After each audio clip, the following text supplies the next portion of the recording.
Assalamualaikum warahmatullahi wabarakatuh. Pemirsa TV Tabalung yang berbahagia, Alhamdulillah, Alhamdulillahilladzi hadana lihadza wa ma kunna linahtadiya laula an hadanallah. Wassalatu wassalamu ala sayyidina Rasulillah Muhammad bin Abdillah wa ala alihi wa sahbihi wa mawalah wa man tabi'ahu da ila yaumil qiyamah. Qala Allah Ta'ala fi kitabihil karim wa huwa asdaqul qailin. A'udzu billahi minasy syaithanir rajim. Bismillahirrahmanirrahim.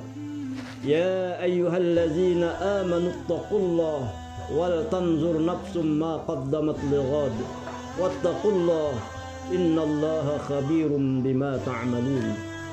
Wa qala Rasulullah sallallahu alaihi wasallam, khudz min sihhatika limaradika wa min hayatika limautik. Sadaqallahul azim wa sadaqan nabiyyul karim wa nahnu ala dzalika minasy syahidin wasyakirin. Amma ba'du. Pemirsa TV Tabalung yang berbahagia, pelita hati, pada kesempatan ini kita kembali melanjutkan hadis Rasulullah sallallahu alaihi wasallam yang menyatakan tentang keadaan seseorang yang beriman ketika dia sakit tersebut. Dalam episode yang lalu, bahwasanya orang yang ditimpa sakit ditakdirkan Allah Subhanahu wa taala tersebut, kalau dia dalam keadaan sabar, maka pertama Allah cabut selera makannya, sehingga apapun yang dia makan terasa tidak enak dan tidak nyaman, sehingga menjadikan dia lemah. Kemudian malaikat yang kedua mencabut daripada cahaya mukanya. Orang yang setelah sakit karena dia tidak makan, dia dalam keadaan kurus dan keadaannya dalam keadaan pucat. Dan yang ketiga, dia dalam keadaan lemah. Maka apapun seseorang dalam keadaan lemah tersebut, kembali dia tidak akan mudah dalam melaksanakan segala aktivitas. Terlebih khusus dia adalah untuk melaksanakan ibadah kepada Allah Subhanahu wa taala. Di antara contoh orang dalam keadaan sakit, umpama dia hanya sakit kepala, maka segala aktivitasnya akan terganggu. Bahkan untuk ibadah pun dia sangat sulit. Kemudian yang ketiga, yang keempat, malaikat yang datang tersebut mengangkat dosa orang yang sakit kalau dia dalam keadaan sabar. Pemirsa yang dirahmati Allah.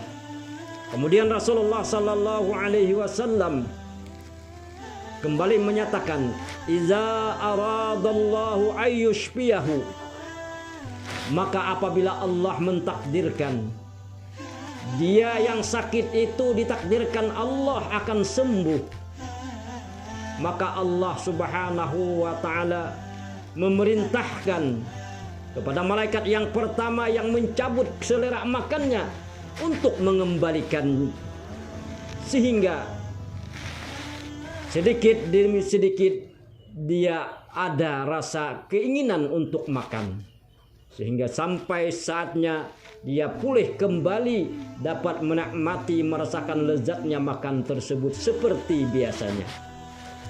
Malaikat yang kedua yang mengangkat daripada cahaya mukanya, yang karena dia sudah bisa makan dengan sempurna, dengan mudah, dikembalikan cahaya mukanya, dia menjadi cerah. Malaikat yang ketiga yang mengangkat tenaga dan kekuatannya, kembali dia dikembalikan sehingga dia gagah perkasa seperti semula. Dan malaikat yang keempat yang Allah Subhanahu wa taala perintahkan untuk mengangkat dosanya,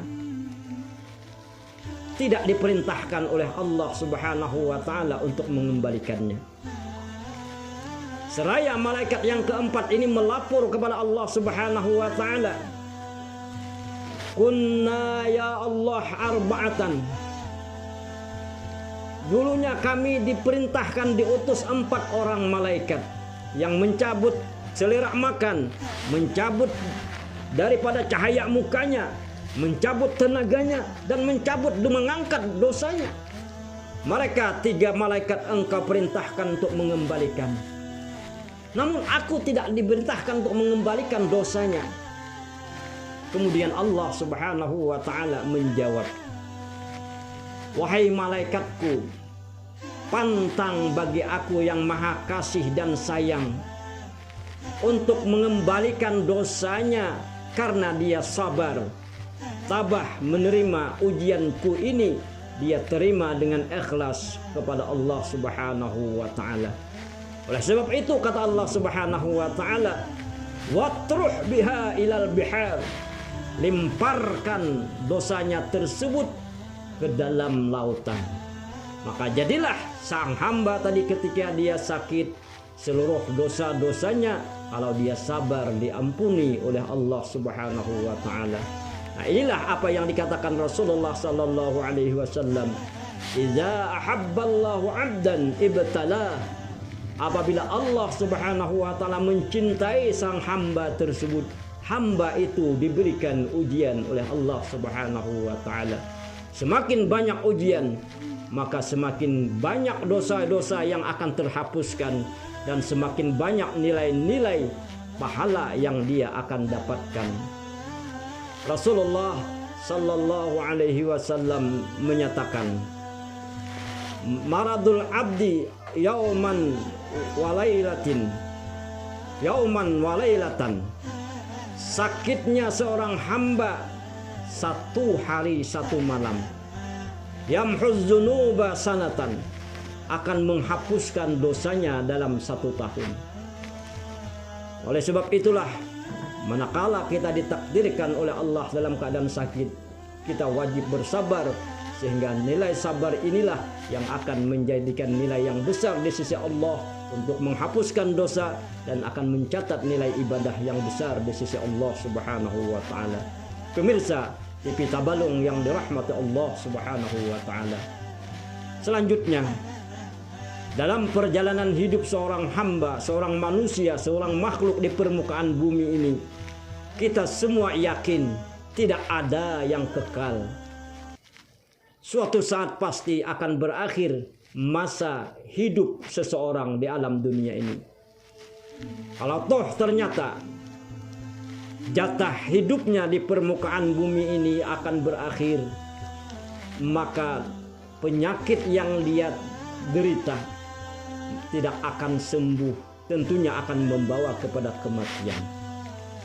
Sebagai seorang yang beriman, apabila seseorang setelah sampai ajal, masa dia kematian, tidak akan bisa ditonda, tidak bisa ditolong, tidak bisa diapapun, bahkan dimajukan pun sedikit pun tidak. Allah Subhanahu wa ta'ala berfirman, "Idza jaa ajaluhum la yastakhiruna sa'atan wa la yastaqdimun." Apabila datang ajal seseorang, tidak bisa dimajukan, tidak bisa diundur, dan tidak bisa dimajukan sedetik dua pun. Persis waktu yang telah ditentukan oleh Allah. Likulli ummatin ajal, idza jaa ajaluhum. Tiap umat itu ada ajalnya. Kaum muslimin yang dirahmati Allah Subhanahu wa ta'ala. Lalu bagaimana kita sebagai orang yang beriman apabila jatah hidup seseorang telah berakhir di alam dunia ini? Berakhir masa hidup di alam dunia ini, pasti ajal akan datang.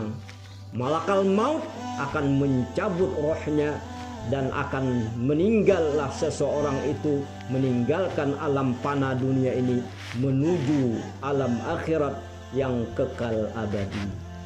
Marilah kita senantiasa memperbanyak bekal ibadah kepada Allah Subhanahu wa ta'ala untuk persiapan kita menuju alam yang kekal abadi, yang diawali ketika kita masuk ke dalam kubur sampai menunggu nantinya pada hari kiamat terjadi.